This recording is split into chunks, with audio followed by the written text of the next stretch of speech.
Doctor BR Ambedkar సార్వత్రిక విశ్వవిద్యాలయంలో degree ప్రథమ సంవత్సరం రెండవ సెమిస్టర్లో తెలుగు మౌలిక అంశాలు పదస్వరూపం సంబంధించిన పాఠ్యాంశాలు మనం చెప్పుకుంటున్నాం. దానిలో భాగంగా 4వ పాఠం పదాలు అర్థభేదాలు అనేటువంటి పాఠాన్ని గురించి ఇప్పుడు తెలుసుకుందాం. మనం మొదటి సెమిస్టర్ నుంచి కూడా తెలుసుకున్నట్టుగా భాష అనేటువంటిది ఒక భావ వ్యవహారం, భావ ప్రసారం కోసం ఉపయోగపడేటువంటి ముఖయంత్రం నుంచి వస్తున్నటువంటి ధ్వనుల సమాహారము. ఆ ధ్వనులు వాక్యంగా మారితే ఆ వాక్యాల లోపల పదాలు ఉంటాయి. అర్థవంతమైన శబ్దాలు పదాలుగా మారుతాయి. ఏ పదానికి ఏ శబ్దము వస్తే ఏం అర్థం వస్తుంది అనేటువంటిది ఆ భాషను మాట్లాడుకునేటువంటి వాళ్ళ యొక్క సామూహిక అవగాహన మీద ఆధారపడి ఉంటుంది. దాన్నే సంకేతము, గుర్తు, చిహ్నము అని చెప్పేసి అని అన్నారు. ఇప్పుడు చెట్టును చెట్టు అని ఎందుకు అనాలి అంటే అందరు అంటున్నారు కాబట్టి మనం అంటాం.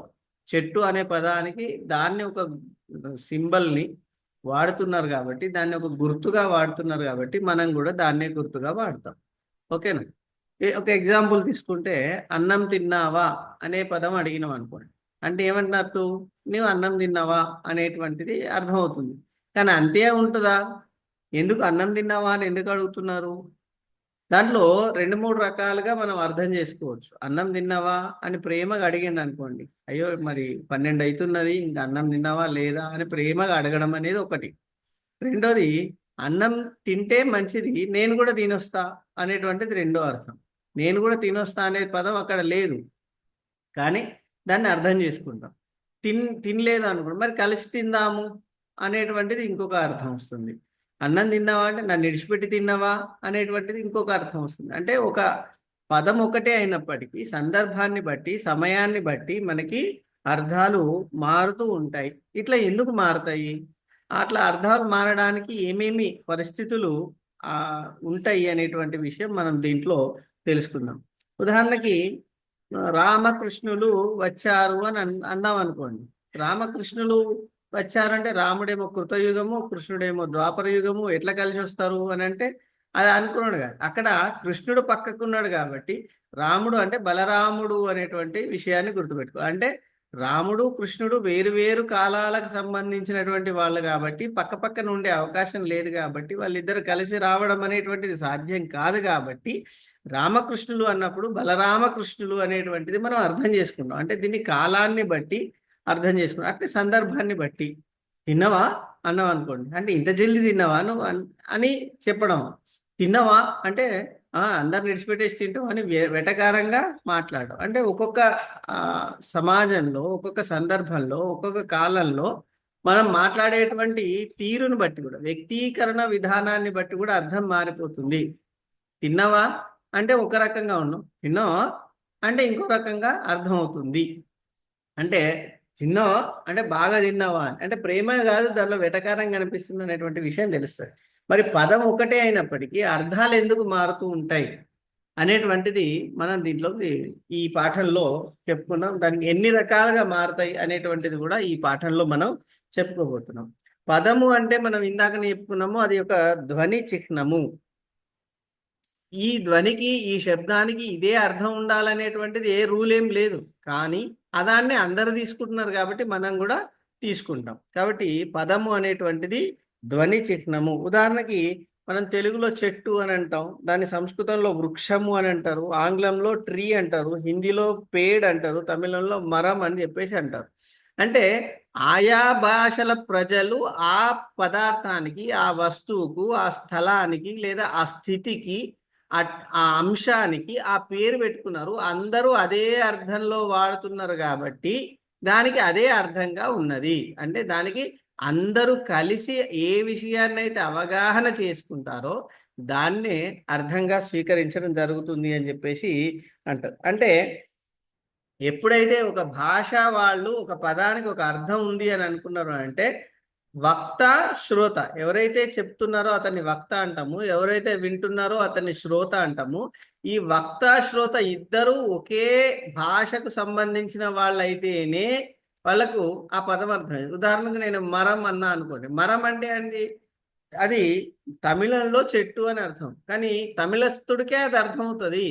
కాబట్టి ఒక భాషను ఉపయోగించేటువంటి వాళ్ళకే ఆ ధ్వనికి, ఆ శబ్దానికి, ఆ పదానికి ఏం అర్థం ఉంది అనేటువంటిది అర్థమవుతుంది. కాబట్టి అన్నవాడికి విన్నవాడికి మధ్య ఆ భాష సంబంధం ఉంటేనే ఆ పదం యొక్క అర్థం తెలుస్తుంది. కాబట్టి పదం అన్నప్పుడు ఒక భావానికి లేదా వస్తువుకు సంబంధించిన ఒక గుర్తు, ఒక సింబల్ అని మాత్రమే మనం అనుకోవాలి. దీనికి ఇట్లనే ఎందుకు ఉన్నది అనే దానికి ఏం రీజన్ ఉండదు. తమిళంలో చెట్టు అని ఎందుకు, తమిళంలో సంస్కృతంలో వృక్షం అని ఎందుకు అనాలి సార్, తెలుగులో చెట్టు అని ఎందుకు అనాలి సార్ అంటే ఏం సంబంధం లేదు. ఓకేనా? కాబట్టి ఆ భాషస్థులు ఆ పదానికి లేదా ఆ భావానికి ఆ శబ్దాన్ని ఉత్పత్తి చేస్తారు కాబట్టి దాన్ని మనం స్వీకరించవచ్చు. తర్వాత పదం అన్నది సంపూర్ణ అర్థాన్ని ఇచ్చేటువంటి భాషా ధ్వనుల సమ్మేళనం. ఇప్పుడు నిన్న మనం చెప్పుకున్నాం కకకి అంటే ఏమి అర్థం ఉండదు. కాబట్టి ఒక అర్థవంతమైనటువంటి ధ్వనుల కలయికను మనం పదము అని చెప్పేసి అని అంటాము. తర్వాత ఆ పదానికి ఉన్న అర్థాన్ని నిర్ణయించడంలో వక్త శ్రోత ఇద్దరి మధ్యలో ఉన్నటువంటి సంబంధమే ప్రధానమైనటువంటి కారణమవుతుంటది. కాబట్టి పదాన్ని ఉచ్చరించిన వారికి, విన్నవారికి ఆ పదం ఒకవేళ తెలియకపోతే దాని యొక్క ప్రయోజనం ఉండదు. అంటే ఎందుకు ప్రయోజనం ఉండదు, మనం ఎందుకు ఆ పదం చెప్తున్నా, నేను ఇప్పుడు తెలుగులో చెప్తున్నా, ఎవరైనా మరాఠీ వాళ్ళు వచ్చి ఈ క్లాస్ విన్నారనుకోండి, వాళ్ళకి ఏం అర్థమవుతుంది, ఏం అర్థంగా. అంటే భాష అనేది భావ ప్రసారానికి మాత్రమే వాడతాం కాబట్టి ఆ భావ ప్రసారం కానప్పుడు దానివల్ల ప్రయోజనం లేదు. కాబట్టి విన్నవాడికి అన్నవాడికి ఇద్దరికి అర్థమైతేనే ఆ పదానికి ఒక అర్థము, దాని యొక్క ప్రయోజనం అనేది ఉంటుంది. కాబట్టి ప్రధానికి ఉన్నటువంటి ప్రధాన ప్రయోజనం ఏమిటి అని అంటే అర్థం కావడము అనేటువంటి విషయం తెలుస్తుంది. మరి అర్థమైంది సార్, పదం అంటే అర్థమైంది, మరి అర్థం అంటే ఏమిటి? కాబట్టి వక్త ఏదైతే విషయాన్ని చెప్పాలనుకున్నాడో అదే విషయాన్ని శ్రోత గ్రహిస్తే దాన్ని అర్థము అని చెప్పేసి అంటారు. ఒకవేళ నేను అన్నటువంటి విషయము మీకు అర్థం కాలేదనుకోండి, అప్పుడు అది అర్థం కానట్టే లెక్క. కాబట్టి భాష ఎప్పుడైతే ఏ కాలంలోనైతే ఉంటుందో, భాష లేనప్పుడు సింబల్స్ ద్వారా, సైగల ద్వారా మనకి భాషను, ముఖ కవలికల ద్వారా, విచిత్రమైనటువంటి శబ్దాల ద్వారా వాళ్ళ యొక్క భావాలను వ్యక్తపరిచేటువంటి వాళ్ళు. కాబట్టి అట్లా వ్యక్తపరచాలి అని అంటే ఎదురుగా ఉండాలి, డైరెక్ట్ చూస్తూ ఉండాలి. నేను ఇట్లా ఇట్లా అన్నా అనుకోండి, ఇట్రా ఇట్రా అనే అర్థం. ఓకేనా? దాంట్లో మనం వ్యవసాయదారులను చూస్తున్నాం, వాళ్ళ సౌండ్ రీచ్ గాని దగ్గర వాళ్ళు కట్టెల్ని కొట్టో లేకపోతే ఓ అని గట్టిగా అరిచో వాళ్ళు పిలుస్తూ ఉంటారు. లేకపోతే ఒక రకమైనటువంటి ఇట్లా సింబల్ సైగలు చేసి అది చేస్తుంటారు. ఉదాహరణకు రైలు వెళ్ళేటప్పుడు ఆ సౌండ్కి ఏమి వినిపించదు కాబట్టి ఎర్ర జెండాలు, పచ్చ జెండాలు ఊపుతూ ఉంటారు. సో ఇవన్నీ ఏంటి? సింబల్స్ అనమాట. భాష లేని దగ్గర, భాష ఉపయోగపడని దగ్గర వాటి యొక్క అవసరం ఏర్పడింది. అది కూడా సేమ్ భావాన్ని మాత్రమే ప్రకటీకరిస్తుంది. అండ్ భావాన్ని ప్రసారం చేసినంత మాత్రాన అది భాష కాదు, దాంట్లో ధ్వని ఉండాలి, ఆ ధ్వనికి ఒక అర్థం ఉండాలి, అర్థం ఎదుటి వాడికి అర్థం కావాలి, అప్పుడు మాత్రమే ఉంటుంది. కాబట్టి భాష అనేటువంటిది వక్త శ్రోత ఇద్దరి మధ్య ఉంటుంది. శ్రోత లేకపోతే అది భాష కాదు. ఒకవేళ ఇప్పుడు పాతకాలంలో అంటే వక్త శ్రోత ఇద్దరు ఒక దగ్గర ఉండాలి, కానీ ఇవాళ అది అవసరం లేదు. అమెరికాలో ఉండని, దుబాయ్లో ఉండని, ఇంకెక్కడైనా ఉండని ఫోన్ ద్వారా మనకి విషయం చేరుతున్నది. ఇప్పుడు మీరందరూ నా ముంగటేం లేరు, అయినా నాకు క్లాస్ వింటున్నారు. కారణం ఏమిటి? ఇక్కడ ఒక టెక్నాలజీ, సాంకేతికత వచ్చింది. సాంకేతికత వచ్చిన కారణంగా నా శబ్దాలు మీరు డైరెక్ట్ వింటున్నారు, లేకపోతే పుస్తకాల్లో చదువుకోవాల్సి వచ్చేటువంటిది. కాబట్టి నేను చెప్తున్నటువంటి మాట డైరెక్ట్గా కాకుండా, ప్రత్యక్షంగా కాకుండా పరోక్షంగా అయినా సరే మీ దగ్గరికి చేరుతూ ఉంటాయి. భాషలో ధ్వనులు ఉంటాయి, ఆ ధ్వనుల కలయిక ద్వారానే పదాలు ఏర్పడతాయి, ఆ పదాల సహాయంతో వాక్యాలు ఏర్పడతాయి, వాటి సహాయంతో మన మనసులో ఉన్నటువంటి భావాలు ఎదుటి వాళ్లకు చేరుతాయి. కాబట్టి పదాలకు, అర్థాలకు కంపల్సరీ ప్రాధాన్యత ఉంటుంది. పదం లేకుండా అర్థం కాదు, అర్థం లేకుండా పదం ఉండదు అనేటువంటి విషయం మనకు తెలుస్తున్నది. కాబట్టి శబ్దార్థాలు రెండూ కూడా పార్వతీ పరమేశ్వరులు అంటారు. ఓకేనా?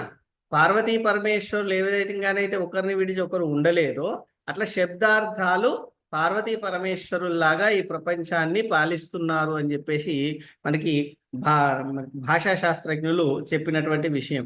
ఓకేనా? కాబట్టి శబ్దము లేకుండా పదం లేకుండా అర్థం ఉండదు, అర్థం లేకుండా ఉన్నటువంటి పదానికి విలువ ఉండదు అనేటువంటి విషయం తెలియాలి. ఇప్పుడు ఒక భాష మాట్లాడేటువంటి వాళ్ళందరి మధ్య ఒక పదము అర్థం విషయంలో స్థూలంగా అయినా సూక్ష్మంగా అయినా ఒక ఏకాభిప్రాయం ఉంటుంది. ఉదాహరణకు నేను కంప్యూటర్ వాడుతున్నాను, అప్పుడు మౌజ్ ఇయ్యు అని నేను అన్నా. మౌజ్ అంటే ఏమిటి? ఈ మౌజును మీరు చూపిస్తూ ఉంటారు. ఓకేనా? అట్లా కాకుండా మౌజ్ వచ్చింది అని అనుకో, ఎలుక వచ్చింది అని చెప్పేసి అని అనుకుంటారు. అంటే ఏంది? ఆ పదానికి అర్థం ఉండాలి. మౌజ్ అంటే సార్ కంప్యూటర్ వాడుతున్నారు కాబట్టి ఇప్పుడు వాడేటువంటి మౌజ్ ఏంది, ఈ మౌజును మనం తీసుకుపోవాలి అనేటువంటి విషయం తెలుస్తుంది. అట్లా కాకుండా మౌజ్ ఎట్లా ఇస్తారు సార్ అని అంటే అది కాదు. కాబట్టి ఒక ఏకాభిప్రాయం ఉంటే ఆ ఏకాభిప్రాయాన్ని ఏమంటారంటే అర్థము అని చెప్పేసి అంటారు. తర్వాత మనకి ఒక మాట పలకంగానే పుస్తకం అనండి, పెన్ను అనగానే మనకు అందరికీ పెన్ను గుర్తొస్తుంది.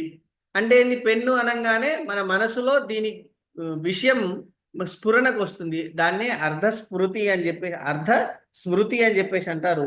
ఆ అర్ధ స్మృతిని అర్థము అని చెప్పేసి అని అంటారు. తర్వాత ఇద్దరి మధ్య అంటే మాట్లాడే వ్యక్తి వక్త, వినే వ్యక్తి శ్రోత, ఇద్దరి మధ్య సమానమైనటువంటి అవగాహన ఉంటుంది. తరగతి గది అన్న అందరికి ఒక అవగాహన వస్తుంది, గ్రంథాలయము అన్న ఒక అవగాహన వస్తుంది. అంటే వక్తకు శ్రోతకు ఇద్దరి మధ్య ఒకే రకమైన అవగాహన ఉంటే ఆ అవగాహనను అర్థము అని చెప్పేసి అని అంటాం. ఇక్కడ ఏది తీసుకున్నప్పటికీ అర్థము తర్వాత దాని యొక్క భావము, ఇవి ఏవి తీసుకున్నప్పటికీ అవన్నీ సంకేతాలు. ఆ శబ్దము, పదము, అర్థము ఇవన్నీ కూడా చిహ్నాలు, సింబల్స్, గుర్తులు అని మాత్రం గుర్తుపెట్టుకోవాలి. ఓకేనా? కాబట్టి పదానికి అర్థానికి సంబంధం ఏంటి? సందర్భాన్ని బట్టి మనం అర్థం. మౌజ్ అంటే ఎలుక, మౌజ్ అంటే ఈ మౌజు అని చెప్పేసి అనుకున్నాం కదా. అంటే ఏంది? ఎందుకు చేంజ్ అయింది? సందర్భాన్ని బట్టి. ఇప్పుడు కంప్యూటర్ వాడేటప్పుడు ఎలుకతో ఏం పని? ఈ చిన్న మౌజ్తో పని ఉంటుంది. ఇందాక చెప్పుకున్న సాహచర్యం, రాముడు కృష్ణుడు ఒక దగ్గర ఉన్నారు అంటే అది బలరాముడు కృష్ణుడు అయి ఉంటారు అని చెప్పాడు. అంటే సందర్భ సాహచర్యాల వల్ల అర్థాలు మారుతూ ఉంటాయి. తర్వాత ఒక పదానికి అర్థానికి ఉన్నటువంటి సంబంధం కేవలము వాళ్ళు ఇద్దరి మధ్య ఉండేటువంటి అవగాహన, అర్ధస్మృతి, ఏకాభిప్రాయము, సంకేతము, ఇవి మనం చెప్పొచ్చు. తెలుగులో పిల్లి అంటాం, ఇంగ్లీష్లో క్యాట్ అంటాం, హిందీలో బిల్లి అంటాం, తమిళంలో పూణై అంటాం, సంస్కృతంలో మార్జాలం అంటాం. ఏదన్నప్పటికీ పిల్లి ఏ విధంగానైతే పిల్లి అవుతుందో అట్లా వ్యవహార సౌలభ్యం కోసం మనము పదాలకు అర్థాలను సృష్టించుకుంటాం. ఇవన్నీ కూడా ఏమిటి? కేవలము సంకేతాలు, గుర్తులు మాత్రమే అనేటువంటి విషయం గుర్తుపెట్టుకోవాలి. తర్వాత సందర్భ సాహచర్యాలు అని చెప్పేసి అనుకున్నప్పుడు, ఇప్పుడు ఇందాక రాముడు, బలరాముడు, కృష్ణుడు అనే విధంగా అయితే అనుకున్నామో, పెళ్లి అనేటువంటి పదం మనకి మీ పుస్తకంలో ఇచ్చారు. అమ్మాయి పెళ్లి చేయాలి అంటే కళ్యాణం చేయాలి, మ్యారేజ్ చేయాలి అని చెప్పేసి. పెళ్ళిడుకు వచ్చింది అంటే అర్థమైంది? అక్కడ పెళ్లి చేస్తలేము, ఈ మ్యారేజ్ చేస్తలేము, కానీ మ్యారేజ్ చేయాల్సిన వయసు వచ్చింది అని చెప్పేసి నీ పెళ్లి చేస్తా అన్నాడు అనుకోండి, చిన్నపిల్లగాని వరకు నీ పెళ్లి చేస్తా అన్నాడు అనుకోండి, బెదిరిస్తున్నాడు అని అర్థం. అంటే పెళ్లి అనే పదం ఒకటే అయినప్పటికీ మూడు వేరు వేరు సందర్భాల్లో వాడడం ద్వారా మూడు వేరు వేరు అర్థాలు వచ్చినాయి. కాబట్టి ఒక పదానికి ఉన్నటువంటి అర్థాన్ని మార్చడంలో సందర్భము, సాహచర్యము ఇవి రెండు కూడా ఉపయోగపడతాయి అనేటువంటి విషయం గుర్తుపెట్టుకోవాలి. తర్వాత ఏమిటి? ఈ అర్థభేదాలు అనేటువంటివి ఉంటాయి, అర్థం మారుతూ ఉంటాయి. ఇప్పుడు ఉదాహరణకి నీ పేరేమిటి అన్నాం అంటే నీ పేరేమిటి అంటే నీ పేరేమిటి అంటే మామూలుగా పులి అన్నాం. ఈ పులి అంటే ఏంటి? ఒక జంతువు. ఓకేనా? ఇది శార్దూలము, పులి అంటే మామూలుగా కాలేజీ, స్కూలు అన్నాం అనుకోండి. ఏదైతే డిక్షనరీ మీనింగ్ ఉందో, ఏదైతే అందరి అవగాహనలో ఉన్నదో దాన్ని ఏమంటారంటే వాచ్యార్థము అని చెప్పేసి అంటాం. ఇక్కడ చాక యావత్తు వల్లేదు, వాచ్యార్థము.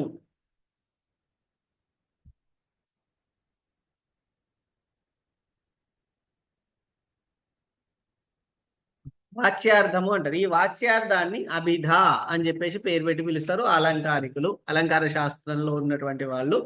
అభిధ అంటే ఏంది? వాచ్యార్థం. ఉన్నది ఉన్నట్లుగా ఎటువంటి కన్ఫ్యూజన్ లేకుండా డిక్షనరీ మీనింగ్ ఏదైతే ఉందో దాన్ని వాచ్యార్థము అని చెప్పేసి అంటారు. రెండవది ఏంది? లక్ష్యార్థము. లక్ష్యార్థం అంటే ఏంది? ఉదాహరణకు పులి, ఇందాక చెప్పుకున్నాం పులి అని చెప్పేసి. ఇప్పుడు వాడు పులి అన్నాం అనుకోండి. వాడు పులి అంటే ఏంది? అంటే మనిషి పులి ఎట్లా అవుతాడు అంటే అక్కడ వాచ్యార్థం ఏమి పొసగట్లేదు, ఒకదానికి ఏం సంబంధం లేదు. కానీ ఇక్కడ మనం ఏం తీసుకుంటాం? లక్ష్యార్థాన్ని తీసుకుంటాం. అంటే అర్థం ఏంది? వాడు పులి లక్షణాలు కలిగినటువంటి వాడు అనేటువంటిది లక్ష్యార్థం కిందికి వస్తుంది. కాబట్టి సందర్భం తెలియకపోతే ఇక్కడ అర్థం పొసగదు. సందర్భాన్ని బట్టి ఈ లక్ష్యార్థం ఉంటుంది. ఉదాహరణకి చంద్రాయన్పల్లిలో రోడ్డు మీదనే ఓంకార ఇల్లు అన్నాం అనుకోండి. ఓంకార ఇల్లు రోడ్డు మీద ఉంటుందా? ఉండదు. చంద్రాయన్పల్లి హైవే మీద ఉంది అన్నాం అనుకోండి.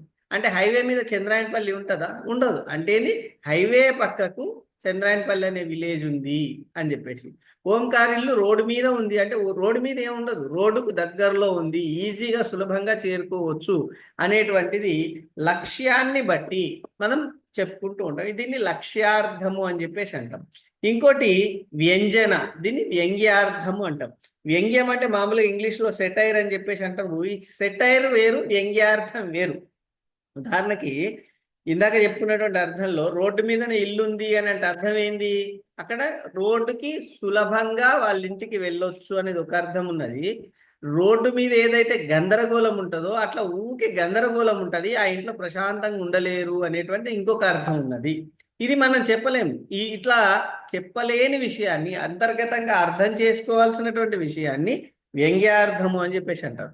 ఇందాక తిన్నావా అనడంలో తినకపోతే నాతో కలిసి తిను, తింటే నేను కూడా తినొస్తా, తింటే నాకు చెప్పకుండా ఎందుకు తిన్నావు, తింటే ఏం పని చేయకుండానే తిన్నావా, ఇన్ని రకాలైనటువంటి అర్థాలు వస్తాయి. అవన్నీ కూడా వ్యంగ్యార్థాన్ని ఇస్తుంది. కాబట్టి దాన్ని వ్యంజన కిందికి తీసుకుంటారు. సెటైర్ అంటే ఏంది? సెటైరికల్కు వ్యంగ్యానికి, తెలుగు వ్యంజనకి ఇంగ్లీషు వ్యంగ్యానికి తేడా ఏంటి అని అంటే, చిన్న అన్నాం అనుకోండి అంటే మన ఫేషియల్ ఎక్స్ప్రెషన్స్, ఓరల్ ఎక్స్ప్రెషన్స్ మారుతూ ఉన్నాయి. ఓకేనా? ఓరల్ ఎక్స్ప్రెషన్స్, ఫేషియల్ ఎక్స్ప్రెషన్స్ మారుతూ మనం ఒక పదాన్ని ఉచ్చరిస్తే అది సెటైర్ అవుతుంది. కానీ అవేమీ లేకుండా అంతర్గతమైనటువంటి అర్థాలు వాడితే దాన్ని వ్యంగ్యార్థము లేదా వ్యంజన శబ్ద వృత్తి అని చెప్పేసి అంటారు. ఓకేనా? కాబట్టి ఈ అర్థభేదాలు మనం చూసుకుంటూ ఉంటే చిన్నపిల్లలతో మాట్లాడేటప్పుడు కూడా కొంచెం అది చేస్తూ ఉంటారు. చిన్నపిల్లలతో మాట్లాడేటప్పుడు లాల పోసుకున్నావా అంటారు. లాల పోసుకోవడం అంటే ఏంది? నీళ్లు పోసేటప్పుడు లల్ల అనే సౌండ్ వస్తుంది కాబట్టి చిన్నపిల్లలతో మాట్లాడేటప్పుడు లాల పోసుకున్నావా అంటారు. తర్వాత అవును తిన్నావా, ఆమ్ తిన్నావా అంటారు. అన్నం తినేటప్పుడు ఆ నోరు తెరిచి మింగేస్తారు కాబట్టి ఆమ్ అంటారు. ఈ లాల పోసుకున్నావా, ఆమ్ తిన్నావా అనేటువంటిది మామూలుగా డిక్షనరీ భాష కాదు.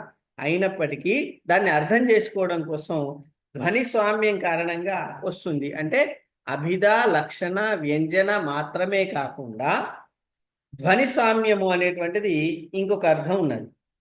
ఇద్దరు అసలే పరిచయం లేని వ్యక్తులు రేపు పలానా చోట కలుసుకుందామని చెప్పేసి తర్వాత ఏం చేయాలండి, పాతకాలంలో ఈ విలన్స్ కానీ దాన్ని ఏమంటారు గూఢచారులు కానీ మాట్లాడుకునేటప్పుడు అది చేస్తూ ఉంటారు. ఏమిటి? నువ్వు ఒక మాట చెప్పాలి, నేను ఒక మాట చెప్పాలి అని చెప్పేసి మొదటి వ్యక్తి మంచి కాఫీ ఏదైనా ఉందా అని అడగాలి. ఈ రెండో వ్యక్తి కాఫీ లేదు, మంచి టీ దొరుకుతుంది అని చెప్పాలి. ఇది వాళ్ళ కోడ్ లాంగ్వేజ్. అర్థమైందా? పాత సినిమాలలో మనకు కనిపిస్తూ ఉంటాయి. నువ్వేది చెప్తే నేనేది చెప్తే ఆ రెండు పదాలు కలిస్తేనే వాళ్ళిద్దరి మధ్య ఆ ట్రాన్సాక్షన్స్ అవుతాయి అని చెప్పేసి. ఓకేనా? ఇప్పుడు మనం పాస్వర్డ్స్ ఎట్లయితే ఒక మెయిల్కి పాస్వర్డ్ పంపుతారో ఆ మెయిల్ పాస్వర్డ్లో వచ్చింది ఎంట్రీ చేస్తేనే మనకి యాక్సెస్ వస్తుంది కదా. అట్లా ఈ ఈ పాస్కోడ్స్ ఏదైతే ఉందో నిజానికంటే కాఫీ లేదు, టీ లేదు, కానీ వాళ్ళు మాట్లాడుకున్నారు. అంటే కాఫీని దీనికి గుర్తుగా, టీని దీనికి గుర్తుగా పెట్టుకున్నారు. ఇప్పుడు ఉగ్రవాదులు, తీవ్రవాదులు, నక్సలైట్లు వీళ్ళందరూ కూడా ఇట్లాంటి భాషనే మాట్లాడుతూ ఉంటారు అనేటువంటి విషయం. తర్వాత ఇక్కడ ఒక వ్యక్తి పట్నం అని అన్నాం అనుకోండి. ఇప్పుడు పల్లెటూరులో చంద్రాయనపల్లెలో ఉన్న వ్యక్తి నేను నగరానికి పోతున్నా అని అంటే అది ఏడికి వస్తున్నట్టు లెక్క, నిజామాబాద్కి వస్తున్నట్టు లెక్క. మరి నిజామాబాద్లో ఉన్న వ్యక్తి నగరానికి పోతున్నా అన్నాడు అనుకో, అది ఏడికి లెక్క, హైదరాబాద్కి పోతున్నట్టు లెక్క.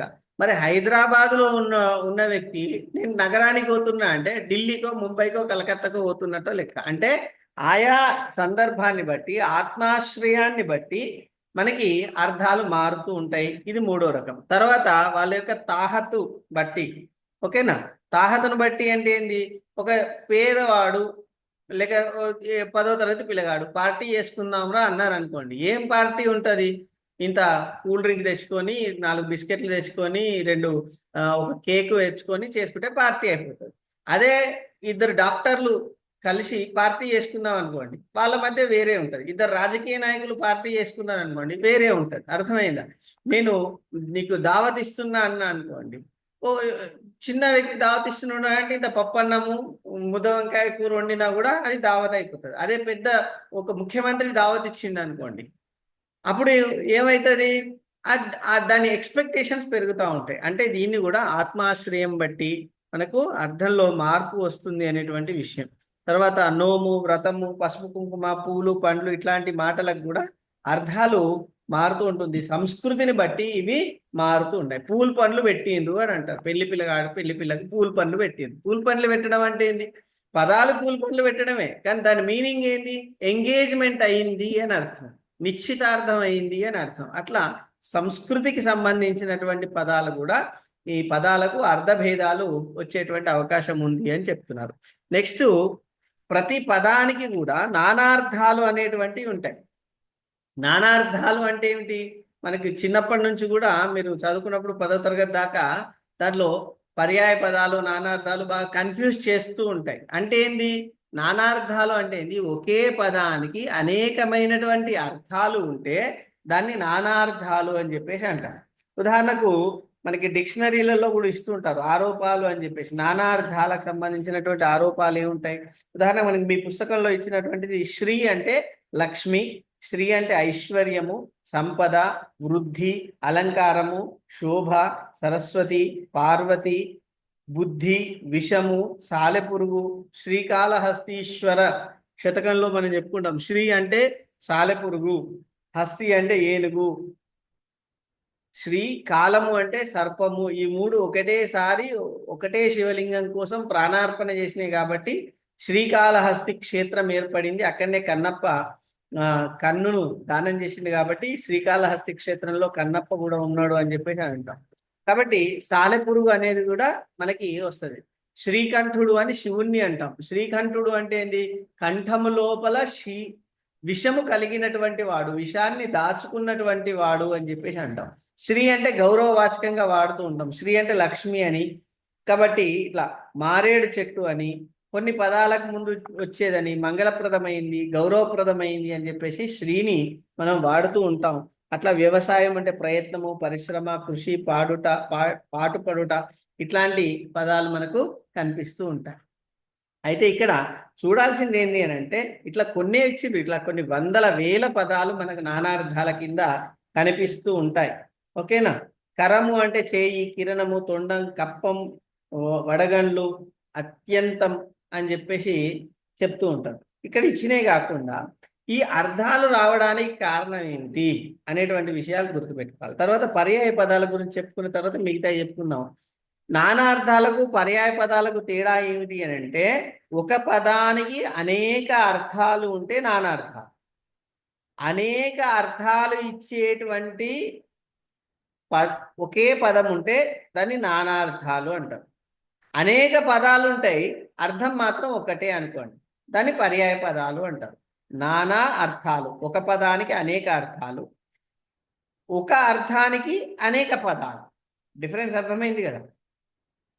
ఒక పదానికి అనేక అర్థాలు ఉంటే నానా అర్థాలు, ఒక అర్థాన్ని ఇచ్చే అనేక పదాలు ఉంటే పర్యాయ పదాలు. అనేక పదాలు పర్యాయ పదాలు, అనేక అర్థాలు నానా అర్థాలు. ఇట్లా గుర్తుపెట్టుకుంటే అయిపోతుంది. ఉదాహరణకు పెండ్లి, వివాహం, ఉద్వాహం, పాణిగ్రహణం, మనువు, సముద్వాహం, కళ్యాణం, పాణిబంధం, మన తెలంగాణలో లగ్గం అని కూడా అంటారు. ఓకేనా. కాబట్టి ఇట్లా ఒక అర్థాన్ని ఇచ్చేటువంటి అనేక పదాలు ఉంటే దాన్ని పర్యాయ పదాలు అంటారు. ఒకే పదానికి అనేక అర్థాలు ఉంటే దాన్ని నానార్థాలు అంటారు. ఓకేనా? ఈ నానార్థాలు రావడం కోసం, అంటే ఈ పదాలకు అర్థాలు మారడం కోసం ఏమేం కారణాలు అయి ఉంటాయి, దాన్ని అర్థ విపరిణామము అని చెప్పేసి పిలుస్తూ ఉంటాం. అర్థ విపరిణామం అంటే ఏంది? అర్థంలో వచ్చేటువంటి మార్పు. పరిణామము అంటే మార్పు, విపరిణామం అంటే కొంచెం ఎక్కువ చేసి చెప్పడం కోసం విపరిణామం అంటే ఒక పదానికి ఉన్నటువంటి అర్థంలో మార్పు వచ్చేటువంటి విధానాలు ఎన్ని ఉన్నాయి మీ పుస్తకంలో? అర్థ విస్తరణ, అర్థ సంకోచము, అర్థ పరివర్తనము, అర్థ సంకేతం అని 4 ఇచ్చిండు. కానీ ఇంకా అనేకం ఉంటాయి, వాటి గురించి మనం చూసుకుందాం. అర్థ విస్తరణ అంటే ఏంటి? దీన్ని అర్థ వ్యాకోచము అని చెప్పేసి అన్నాం. అర్థ వ్యాకోచం అంటే ఏమిటి? ఉదాహరణకి తైలం అనే పదం ఉన్నది. తైలం అంటే అర్థమైంది తిలల నుండి తీసినది. తిలలు అంటే అర్థమైంది నువ్వులు. నువ్వుల నుండి తీసిన నూనెను మాత్రమే మనం తైలం అని అనాలి. కానీ ఇవాళ ఏమంటున్నారు? నువ్వుల నూనె, పల్లీల నూనె, కుసుమ నూనె, పొద్దుతిరుగుడు పువ్వు నూనె, దాంతోపాటు నవరత్న నూనె, అనేక రకాలైనటువంటి నూనెలన్నింటినీ కూడా తైలము అనే పిలుస్తున్నారు. తైలద్రోణి అని చెప్పేసి అంటున్నారు. అంటే అర్థం ఏమిటి? నువ్వుల నూనె అనేటువంటి ఒక చిన్న వస్తువును అట్లాంటి పోలికతో ఉన్న అనేక వస్తువులకు విస్తరించిండు. అంటే చిన్న అర్థము విస్తరించి పెద్దగయింది, అర్థ వ్యాకోచం చెందింది, అర్థము విస్తరించింది. ఉదాహరణకి ఇంకోటి కెంపు అనే పదం ఉన్నది, చెంబు. ఓకేనా? చెంబు అంటే అర్థమైంది రాగి పాత్ర అని అర్థం. కానీ ఇవాళ చెంబు అంటే అర్థమైంది ఇత్తడి చెంబు, స్టీల్ చెంబు, మట్టి చెంబు, ఏంది ప్లాస్టిక్ చెంబు, చెంబు పట్టుకొని పోడు, ఇవన్నీ కూడా మనకు అర్థమైంది. చెంబు అనేటువంటిది అంటే ఒక పదార్థముతో తయారు చేసినటువంటి పదాన్ని, అర్థాన్ని అనేక పదాలకు విస్తరించిండ్రు, అంటే వ్యాకోచింపజేసిండ్రు. అట్లా వ్యాకోచింపజేయడాన్ని ఏమంటారంటే అర్థ విస్తరణ లేదా అర్థ వ్యాకోచము అని చెప్పేసి అన్నాం. తర్వాత అర్థ సంకోచం అంటే ఏంది? దీనికి వ్యతిరేకం. ఇందాక చిన్న అర్థాన్ని పెద్దగా వాడడం, ఇప్పుడు ఏంది సంకోచం అంటే ఏంది? పెద్ద అర్థాన్ని చిన్నగా వాడడము. ఉదాహరణకి రామాయణంలో మనం చూస్తే రాముడు నార చీరలు కట్టుకొని అడవికి పోయిండు అని చెప్పేసి అంటారు. రామ లక్ష్మణులు నార చీరలు ధరించి అడవికి వెళ్ళిండ్రు. నార చీరలు ధరించి అడవికి వెళ్ళిండంటే అర్థం ఏమిటి? అంటే రాముడు చీర కట్టుకున్నాడనా? కాదు. చీర అంటే అర్థం ఏమిటి అంటే వస్త్రము. ఏదైనా సరే వస్త్రాన్ని చీర అనేటువంటి వాళ్ళు. కానీ ఏమైంది అది? మగవాళ్ళు ఆడవాళ్ళు ధరించే అన్నింటినీ చీరలు అనేటువంటి వాళ్ళు. వస్త్రము అనేది కాస్త వాళ్ళు ఏమైంది? ఆడవాళ్ళు ధరించే ఒకానొక వస్త్ర విశేషంగా మారిపోయింది. అంటే ఇంత పెద్దగా ఉన్నటువంటి అర్థము ఇంత చిన్నగా మారింది. దాన్ని ఏమంటారంటే అర్థ సంకోచము అంటారు. ఇంతకుముందు మృగము అని అంటే అర్థమైంది అడవిలో ఉండే జంతువులన్నీ మృగాలే. కానీ ఇవాళ అర్థమైంది మృగము అంటే ఒక లేడీ అనేటువంటి పదానికి తగ్గిపోయింది. అంటే ఏంది? ఇంత పెద్ద ఉన్న అర్థము ఇంత చిన్నగా మారిపోతే దాన్ని ఏమంటారు? అర్థ సంకోచము అని అంటారు. ఇంకోటి ఏమిటి? అర్థ పరివర్తన. అర్థ పరివర్తన అంటే అర్థంలో వచ్చేటువంటి మార్పు. అంటే అర్థం 2 రకాలుగా మారుతుంది. దానికి ఉన్నటువంటి అర్థ గౌరవం పెరుగుతుంది, లేదా అర్థం గౌరవం తగ్గిపోతుంది. దాన్ని ఏమంటారంటే అర్థాపకర్ష, అంటే అర్థ గ్రామ్యత అని చెప్పేసి అంటారు. దానిలో ఉన్నటువంటి మీనింగ్ పడిపోవడం అన్నమాట. ఉదాహరణకి మనం ఇక్కడ చూసుకుంటే ఒకప్పుడు కంపు అనేటువంటివి ఉన్నది. కంపు అంటే ఏంది? శ్రీకృష్ణ దేవరాయలలో కస్తూరి కంపులు ఉన్నాయి అని అనేవారు. కస్తూరి కంపు అంటే ఏంది? అంటే కస్తూరి యొక్క సువాసన. ఆ సువాసన కాస్త ఏమైంది? ఇప్పుడు దుర్వాసనగా మారిపోయింది. అంటే ఏంది? అర్థానికి ఉన్నటువంటి విలువ పడిపోయింది. దీన్ని ఏమంటారంటే అర్థగ్రామ్యత అని చెప్పేసి అన్నాడు. తర్వాత ఛాందసుడు అనేటువంటి వాడు, ఛందస్సు మొదలైనటువంటి శాస్త్రాలు తెలిసినటువంటి వాడు ఛాందసుడు. కానీ ఇవాళ ఏమైంది? వాడు పెద్ద ఛాందసుడు రాబోయ్ అంటే అసలు లోక జ్ఞానం లేనివాడు, ప్రాక్టికల్ నాలెడ్జ్ లేనివాడు అనే మీనింగ్లోకి పడిపోయింది. తర్వాత సభికుడు అనేటువంటి విషయాన్ని చూస్తే గతంలో సభికుడు అంటే పత్తాలు ఆడేటోడు, అదేంది జూదం ఆడేటోడు అనేటువంటి అర్థం ఉండేది. కానీ ఇవాళ సభికుడు అంటే ఏంది? గౌరవం చేస్తున్నాడు. అట్లే ఆ పదానికి ఉన్న గౌరవం పెరిగింది. సభికులకు నమస్కారం అని చెప్పేసి అంటారు, ఎంత పెద్దవాళ్ళు అయినా సరే. అంటే సభలో కూర్చున్నటువంటి వాళ్ళు తెలివైన వాళ్ళు, మేధావులు అనే అర్థంలో ఇప్పుడు వాడుతున్నాం. కానీ సభికులు అంటే అసలు అర్థం ఏంది? పత్తాలు ఆడేటోడు, చెస్ ఆడేటోడు, తర్వాత జూదం ముఖ్యంగా పైసలు పెట్టి ఆడేటోడు ఎవడైతే ఉన్నాడో వాడిని అంటే అప్పుడు చెడ్డ అర్థం ఉంటే ఇప్పుడు మంచి అర్థంలోకి వచ్చింది. అట్లా వస్తే దాన్ని అర్ధోత్కర్ష లేదా అర్ధ గౌరవము అని చెప్పేసి అంటారు. ఓకేనా? తర్వాత సభ్యోక్తి. సభ్యోక్తి అంటే సభ్య సమాజంలో మాట్లాడేటువంటి పదాలు కొన్ని ఉంటాయి, అవిటినే వాడాలి. మనం చాలా పదాలు ఇంట్లో వాడినంత సులభంగా సమాజంలో వాడం. ఫ్రెండ్స్తో మాట్లాడుతున్నట్లుగా మనం ఈ బయట వ్యక్తులతో మనం వాడం. ఓకేనా? కాబట్టి ఏమంటారు దాన్ని? ఉదాహరణకి ఇది ఉందనుకోండి, మలమూత్ర విసర్జన అంటారు. మలమూత్ర విసర్జన అనేటువంటిది సభ్యోక్తి కాకుండా మన ఊర్లలో ఇంకో మాట అంటాం కదా, చెంపట్టుకపోయిండు అని చెప్పేసి. అట్లా మాట్లాడితే దాన్ని సభ్యోక్తి కాదు అని చెప్పేసి అంటారు. అవునా కాదు? కాబట్టి ఇట్లాంటి విషయాల్ని సభ్య సమాజంలో ఏ గౌరవప్రదంగా మాట్లాడేటువంటి విషయాల్ని, ఓకేనా, శరీర అవయవాలు కావచ్చు, కొన్ని పనులు కావచ్చు, ఇంకేదైనా ఉంటే దాన్ని సభ్య సమాజము ఒప్పుకునే విధంగా మాట్లాడితే దాన్ని సభ్యోక్తి అని చెప్పేసి అంటాం. తర్వాత అర్ధ సంకేతం. అర్ధ సంకేతం అంటే అర్థం ఏంది? ఉదాహరణకి వాయువు అన్నారు అనుకోండి. వాయువు అంటే ఏంది? గాలి. కానీ ఇక్కడ మనం చూస్తే పారిభాషిక పదాలు ఉంటాయి. ఒక ఎగ్జాంపుల్ చెప్తా. సెల్ అనే పదం ఉన్నది. సెల్ అంటే అర్థం ఏంది? అందరికి వాళ్ళకి గుర్తొచ్చేది సెల్లు, ఈ సెల్ మాత్రమే, ఫోన్ మాత్రమే గుర్తొస్తుంది. అవునా కదా? సెల్ కాకుండా ఇంకా సెల్ అంటే ఏంది? ఈ దీంట్లో వేసేటువంటి సెల్లులు ఉంటాయి, వాచ్లో వేసేటువంటి సెల్లులు ఉంటాయి, ఆ సెల్లు అంటారు, ఈ సెల్ ఫోన్ అంటారు. అదే సోషల్ టీచర్ ఏం చెప్తుంది? సెల్ అంటే ఖైదీని సెల్లులో వేశారు అని అంటారు. అవునా కదా? ఫిజిక్స్ టీచర్ ఏం చెప్తాడు? ఒక మాలిక్యూల్లో ఉండేటువంటిది సెల్ అని చెప్పేసి అంటారు. తర్వాత బయోసైన్స్ టీచర్ ఏం చెప్తాడు? శరీర కణము లోపల ఉండేటువంటి ఒకనొక కణం పేరు సెల్ అని చెప్తారు. ఓకేనా? తర్వాత మ్యాథ్స్ టీచర్ ఇట్లా డబ్బాలు గీసినప్పుడు ఆ డబ్బాలలో ఉండేటువంటి ఒక డబ్బాను సెల్ అని అంటారు. అంటే సెల్ అనేది ఒకటే పదం అయినప్పటికీ మ్యాథ్స్లో ఒక రకంగా వాడతారు, ఫిజిక్స్లో ఒక రకంగా వాడతారు, సోషల్లో ఒక రకంగా వాడతారు, సమాజంలో వ్యక్తులు ఇంకొక రకంగా వాడతారు, పోలీసులు ఇంకొక రకంగా వాడతారు. ఇట్లా ఏ సబ్జెక్టులో ఏ పదంతో వాడతారో దాన్ని అర్ధ సంకేతము అని అంటారు. దీన్ని పారిభాషిక పదాలు అని చెప్పేసి అంటారు. ఉదాహరణకి కళలు అనేటువంటి, కళలు అంటే ఏంటి? Arts, dancing, drawing, painting, singing, ఇట్లాంటివన్నీ కూడా కళలు అంటారు. కానీ తెలుగులో నిన్న మనం చెప్పుకున్నాం, నకారపు పొల్లు చివరిగా ఉంటే దాన్ని ధృత ప్రకృతికము అని, మిగతా అన్నిటినీ కూడా కళలు అని చెప్పేసి అనుకున్నాం. అంటే సమాజంలో ఉండే కళలకి తెలుగు వ్యాకరణంలో ఉండేటువంటి కళలకి డిఫరెన్స్ వచ్చింది కదా. ఈ తెలుగు వ్యాకరణంలో ఉండే కళని ఏమంటారంటే అర్ధ సంకేతము అంటారు, లేదా దాన్ని ఏమంటారు? పారిభాషిక పదాలు అని చెప్పేసి కూడా అంటారు. పరిభాష, పారిభాషిక పదాలు, సాంకేతిక పదము అనేటువంటి పదాలతో దీన్ని అధ్యస్తారు. ఉదాహరణకి ఇంకోటి రసం అనేటువంటిది ఉందనుకోండి. రసం అంటే ఏంది? మామూలుగా ఇంట్లో టమాటాలు, మిరియాలు వేసి చేసే రసం ఉంటుంది కదా, అదొక వంట. తర్వాత రసం అంటే సాహిత్యంలో నవరసాలు అని చెప్పేసి, అద్భుతము, బీభత్సము, భయానకము, శోకము, ఇట్లాంటి నవరసాలు ఉండేటువంటి.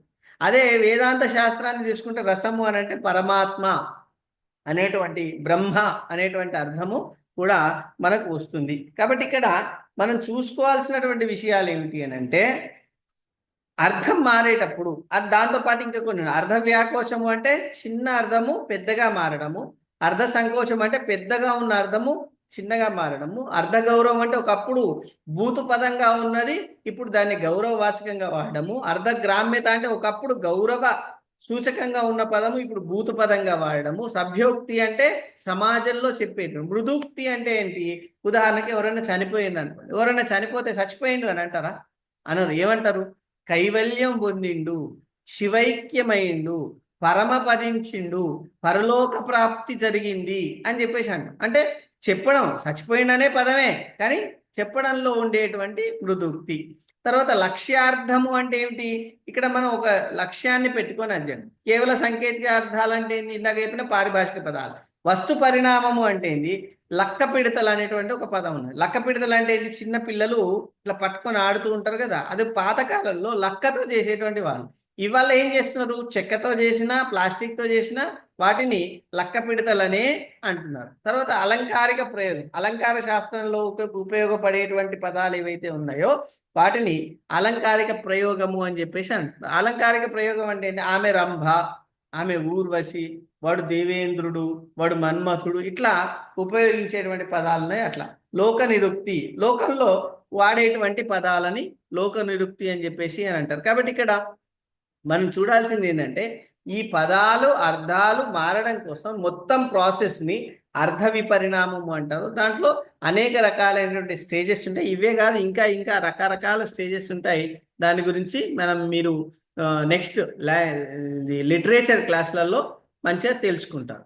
తర్వాత సాంస్కృతిక పార్శ్వము కూడా ఉంది. పదాలు అర్థం మారడంలో సాంస్కృతిక పార్శ్వం అంటే ఏంది?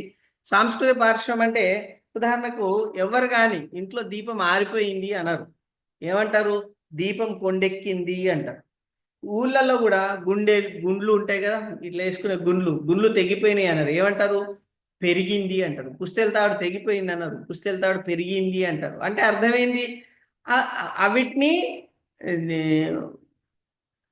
వేరే రకంగా వాడితే సమాజం ఒప్పుకోదు అని. అట్నే పసుపు, నూనె, ఉప్పు, బియ్యం, పప్పు, ఇట్లాంటి కారం, ఇట్లాంటి నిత్యావసర వస్తువులు ఏవైతే ఉన్నాయో అవి కూడా అయిపోయినాయి అని అనరు, లేవు అని అనరు. ఏమంటారు? పసుపు నిండుకుంది, బియ్యం నిండుకున్నాయి, ఉప్పు నిండుకుంది, నూనె నిండుకుంది, కారం నిండుకుంది అంటారు. నిండుకుంది అంటే నిండా ఉంది అని కాదు, అయిపోయింది అనే దాన్ని చెప్తూ ఉంటారు. ఓకేనా? సో అట్లా దీన్ని ఏమంటారు అంటే ఒక సంస్కృతిలో వాడేటువంటి పదాలకు దాని మీనింగ్ ఏదైనప్పటికీ ఆ పదాలు వాడుతూ ఉంటారు. ఓకేనా? పుస్తెల తాడు తెగిపోయింది, దీపం మారిపోయింది, ఇట్లాంటివి వాడరు. దీపం కొండెక్కింది, పుస్తెల తాడు విరిగింది, ఇట్లాంటి పదాలు వాడతారు. ఉదాహరణకి ఇంకా సంస్కృతికి సంబంధించినటువంటి ఉదాహరణ మీ పుస్తకంలో ఇచ్చింది ఏంటంటే వాయుపుత్రుడు అన్నాను. వాయుపుత్రుడు అంటే ఏంది? గాలి కుమారుడు అని అర్థం, అవునా కాదు? అంటే ఏంటి? ఇక్కడ ఆంజనేయ స్వామికి మనం గాలి కుమారుడు అని చెప్పేసి అన్నాం. వాయుపుత్రుడు అంటే గాలికి పుట్టినవాడు అని అర్థం. అదే గాలి కొడుకు అంటే పూతు పదం అయిపోతుంది. వాయుపుత్రుడు అనేది సంస్కృతంలో అంటాము, అదే తెలుగులో గాలి కొడుకు. అనిలాత్మజ్, అనిలము అంటే గాలి, ఆత్మజ్ అంటే కొడుకు. వాయుపుత్రుడు అంటే మంచిగా ఉన్నది, గాలి కొడుకు అంటే మంచిగా ఉన్నది. కాబట్టి మనం వాడేటప్పుడు పదాల యొక్క అర్థం ఏదైనప్పటికీ సమాజం ఒప్పుకునే విధంగా వాడుతుంటాం. కాబట్టి ఆ భాష వాడే వాళ్ళ సంస్కృతి బట్ నీళ్లు పెట్టుకోండి, కళ్ళకు నీళ్లు పెట్టుకోండి, లేదా కళ్ళకు నీళ్ళు అద్దుకోండి, ఏమంటారు? పూజ చేసేటప్పుడు, పూజ చేసేటప్పుడు కళ్ళకు నీళ్లు పెట్టుకోండి అంటారా? నీళ్ళు అద్దుకోండి అంటారు. పెట్టుకున్నా అద్దుకున్నా మీనింగ్ సేమ్, కానీ నీళ్లు పెట్టుకోండి అంటే మన సంస్కృతిలో ఏమంటే తెలుగు వాళ్ళ సంస్కృతిలో కన్నీరు పెట్టుకున్నారు, కళ్ళు ఏడుస్తున్నారు అని అర్థం. కళ్ళకు నీళ్లు పెట్టుకోండి అంటే ఏడుమని అర్థం వస్తుంది, కానీ అనం కదా, కళ్ళకు నీళ్ళు అద్దుకోండి అని అంటాం. అర్థమైందా? కాబట్టి ఇట్లా మీనింగ్ ఒకటే అయినప్పటికీ ఏ సంస్కృతిలో ఏ పదాన్ని వాడాలనో ఆ పదాన్ని వాడితే